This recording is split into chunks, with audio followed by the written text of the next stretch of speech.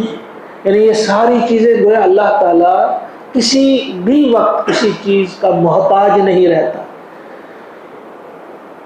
اللہ کے نزدیک کوئی بھی چیز ناممکن نہیں، اور اللہ کے دین کے لیے، اللہ تعالیٰ کی خوشنودی حاصل کرنے کے لیے کسی بھی قسم کا قدم اٹھانے کے لیے انسان تیار ہونا چاہیے. کس قدر اس کے اندر توکل کوٹ کوٹ کر بھرا ہونا چاہیے، اللہ کی محبت کوٹ کوٹ کر بھری ہونی چاہیے کہ اللہ کی محبت میں نکل جائے. وہ ختم ہو جاتی ہے زندگی، فنا ہو جاتی ہے تو ہو جائے، پھر کیا ہوتا ہے. تو یہ بہت سارے اسباق اس میں اگر آپ غور کریں گے، کئی اسباق ہمیں ملیں گے، ان کی طرف پھر ہمارا دھیان نہیں جائے گا اگر ہم ان چیزوں میں لڑیں گے. بتاؤ 3 تھے، 5 تھے، 7 تھے، 9 تھے، کتنے تھے، اور اسی بات پہ ہم لڑتے رہیں گے، اسی بات پہ بحثیں کرتے رہیں گے. تو حضور علیہ السلام کو منع کیا گیا کہ آپ اس میں زیادہ بحث مت کریں، الا میرا ظاہرہ سرسری، یعنی ان سے وہی آپ جان چھڑانے کے لیے 1-2 باتوں کا جواب دے دیں، تو زیادہ بحث میں الجھنے کی ضرورت نہیں. اور ساتھ ہی ایک اور بات، وَلَا تَسْتَفْتِ فِيهِمْ، اور تم مت پوچھو اس کے بارے میں، منہم ان سے، آگا کسی ایک سے بھی، اور اس چیز کے بارے میں کوئی سوال ان سے مت کرو. یعنی اگر آپ کے ذہن میں بھی کبھی اس قسم کی بات آتی ہے، بھائی پوچھیں گے کتنے لوگ تھے وہ، تو آپ پوچھیں گے یہود، علماء یہود سے یا کسی اور سے مت پوچھو. پابندی لگا دی گئی. گویا اللہ تعالیٰ نے فرمایا جو چیز آپ کے لیے ضروری تھی، جس چیز میں آپ کا فائدہ ہے، جو امپورٹنٹ ہے، وہ میں نے بتا دیا. اب آپ نہ بحثیں کریں گے زیادہ، اور نہ ان سے کچھ پوچھنے کی کوشش کریں گے. اچھا آپ بتاؤ، مت پوچھیں، آپ پابندی لگا دی گئی. اب اس کے بعد والی آیت نمبر 23،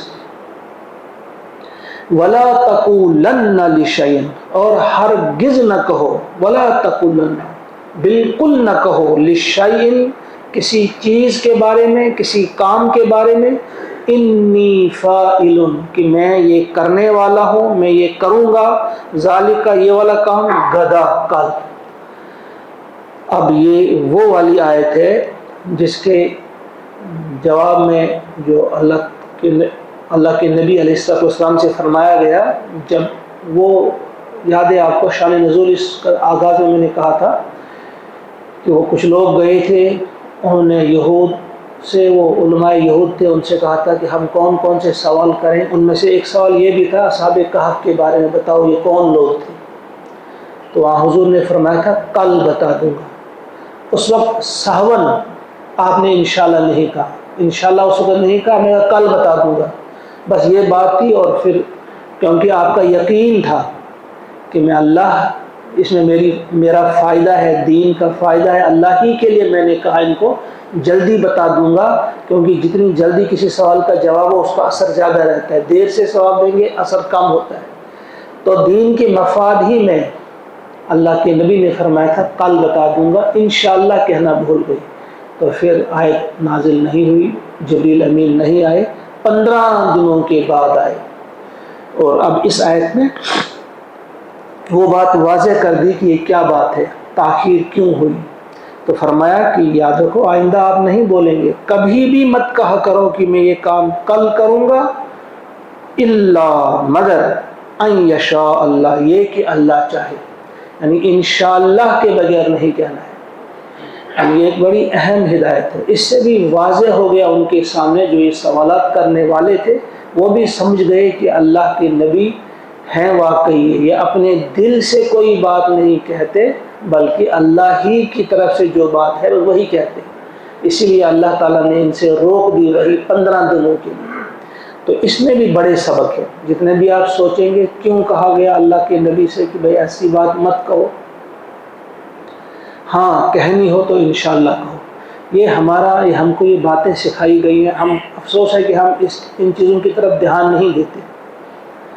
مثلا یہ ہمیں کوئی کام کرنا ہے تو انشاءاللہ ہم کو حکم ہے کہ انشاءاللہ کہا کرو. گھر میں جب داخل ہوتے ہیں آپ، گھر والوں کو آپ صحیح سلامت پائیں، چاہے چھوٹی بات ہے، اس وقت آپ کو ماشاء اللہ کہنا ہے. یعنی اس میں میرا کام کرتوت نہیں، میرا اس میں کوئی کنٹریبیوشن نہیں، یہ میرا کوئی کارنامہ نہیں کہ آپ ٹھیک ہیں، بس یہ اللہ ہی نے آپ کو ٹھیک رکھا ہے۔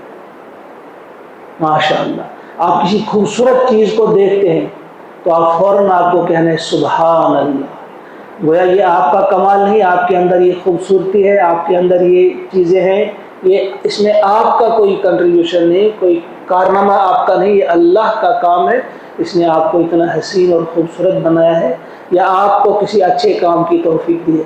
گویا ہمیں قدم قدم پہ رہنمائی ہے، کہاں آپ سبحان اللہ کہیں گے، کہاں آپ الحمدللہ کہیں گے، کہاں آپ جزاک اللہ کہیں گے، اور کہاں آپ انشاءاللہ کہیں گے۔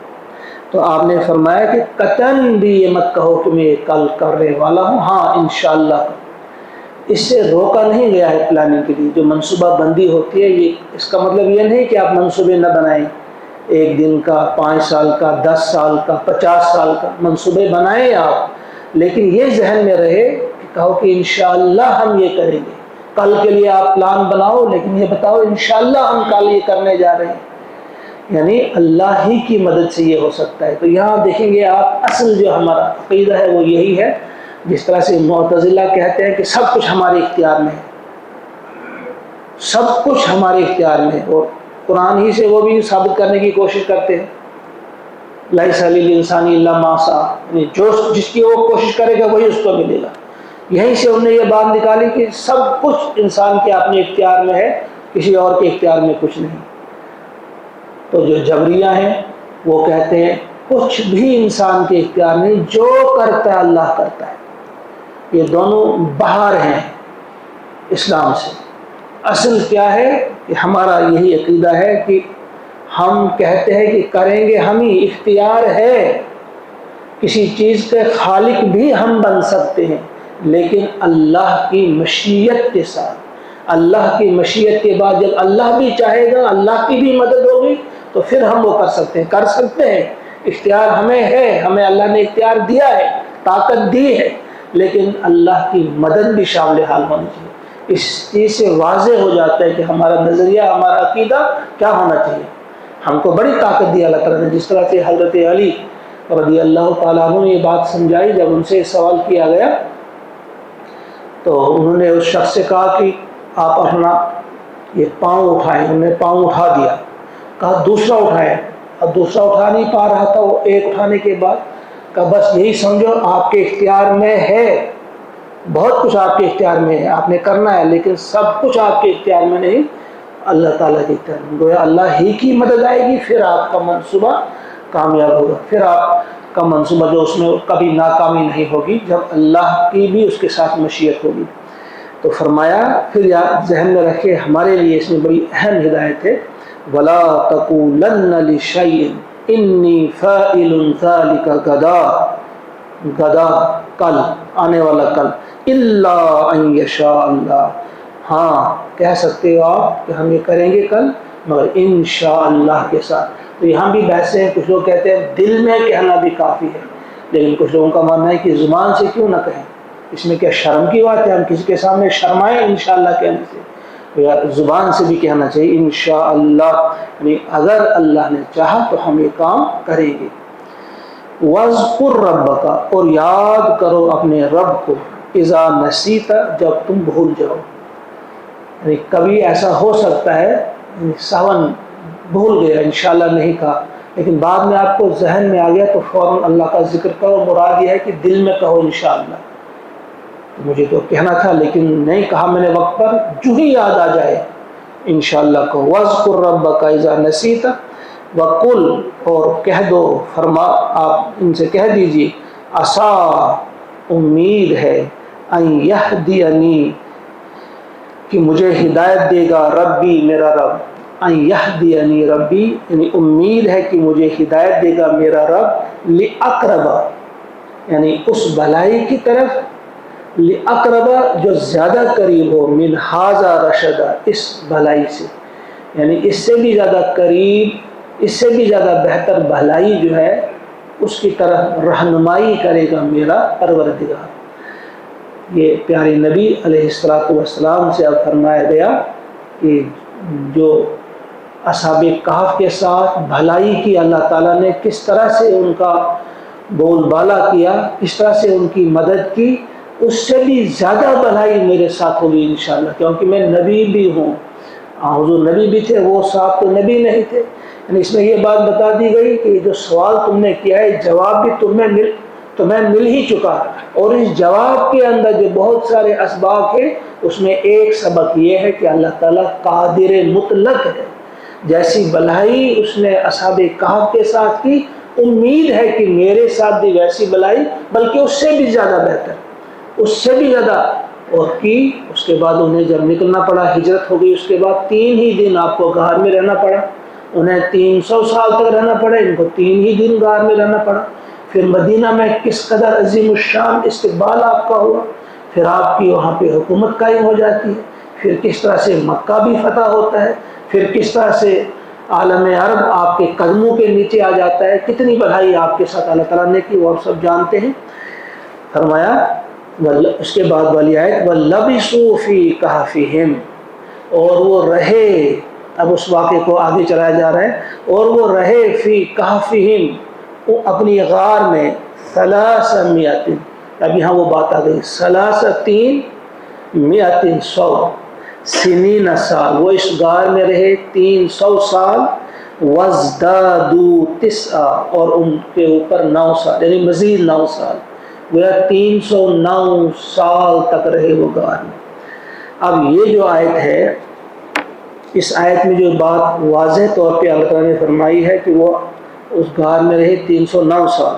اب اس میں بہت ساری بحثیں ہیں، بہت سارے مفسرین نے کہا ہے کہ یہ اللہ کا کلام یہاں پر نہیں ہے، یہ اللہ تعالیٰ نے ان لوگوں کی بات جو پیچھے سے آ رہا ہے نا، وہ یقولون، انہوں نے کہا 3 تھے، چوتھا کل کتا تھا، 5 تھے، چھٹا کتا تھا، کہا انہی کی بات چل رہی ہے کہ وہ کہہ رہے ہیں۔ ان میں کچھ لوگ ایسے بھی ہیں جو کہیں گے کہ وہ غار میں رہے 300 سال یا اس سے زیادہ، یعنی 9، اور کچھ لوگوں کا یہ ماننا ہے، اور وہ کہتے ہیں کہ ضروری نہیں کہ 309 سال ہی رہے ہوں گے، تو 196 سال بھی کچھ لوگوں کی تحقیق ہے کہ نہیں 196 سال وہ وہاں پہ رہے ہیں۔ لیکن اکثر مفسرین، یا اکثر اگر نہیں کہیں گے تو بہت زیادہ ہم یہ کہیں گے کہ زیادہ لگتی تفسیر جو ہے، دل کے ساتھ جو ہے وہ یہی لگتی ہے کہ وَلَبِثُوا، یہ الفاظ صاحب بتا رہے ہیں، وَلَبِثُوا، اور وہ رہے فی کہفہم، اپنی غار میں، 300 سنین، وَازْدَادُوا 9، 309 سال۔ بس یہ کافی ہمارے لیے کہ وہ 309 سال ہے، اب اسے الجھنے کی ضرورت نہیں۔ اب جو لوگ نہیں مانتے ہیں 309 درست نہیں ہے، ان کی دلیل کیا ہے؟ کیونکہ آگے والی جو آیت ہے قُلِ اللَّهُ أَعْلَمُ بِمَا لَبِثُوا، وہ کہتے ہیں کہ پھر یہ کہنے کا کیا مطلب رہتا ہے کہ آپ ان سے کہہ دیجئے کہ اللہ زیادہ بہتر جانتا ہے کہ وہ کتنی دیر رہے، لیکن اس سے یہ بھی ضروری نہیں آتا کہ یہ اس کے جواب میں ہے، اس کے رد میں ایسا بھی نہیں ہے۔ بہرحال وہ 309 سال آپ یہ یاد رکھیں، اس وقت جس وقت وہ باہر آئے ہیں، تھیوڈوسیس اس وقت وہاں کا بادشاہ تھا، جو مسیحی بن چکا تھا، کافی چینج ہو چکی تھی، جو میں نے پہلے بھی بتا دیا۔ اس وقت وہ ظالمانہ دور نہیں تھا جو اس سے پہلے تھا، جس وقت وہ گئے تھے دقیانوس کے اس زمانے میں، جب ان کے ساتھ کتنی زیادتی ہوئی تھی جب وہ غار کی طرف چلے گئے تھے۔ اب اس وقت ان کے حق میں وہ سارا وہاں کا ماحول تھا، بلکہ وہ تھیوڈوسیس کافی ان پر بھروسہ کرنے والا، ان کا مرید ہی سمجھو، وہ لوگوں کے ساتھ وہ بھی گیا ان کی دعا لینے کے لیے، وہ بھی وہاں پر موجود تھا جس وقت ان کو دیکھا، اور پھر ان کی وہ موت ہو گئی۔ تو فرمایا کہ آپ کہہ دیجئے اللہ بہتر جانتا ہے کہ وہ کتنی مدت اس غار میں رہے، لہو غیب السماوات والارض، اسی کو معلوم ہے آسمانوں اور زمین کا غیب، آسمانوں اور زمین کی پوشیدہ باتوں کو جاننے والا اللہ ہی ہے۔ ابصر بھی واسمع، کیا ہی خوب وہ دیکھنے والا ہے اور کیا ہی خوب وہ سننے والا ہے، کیا خوب وہ دیکھتا ہے اور کیا خوب وہ سنتا ہے، یعنی بہت ہی زیادہ وہ اس کو معلوم ہے، اسی کو معلوم ہے، کوئی اسی کا یہ جواب درست ہے، اس نے جو آپ کو بتا دیا۔ اب اس معاملے میں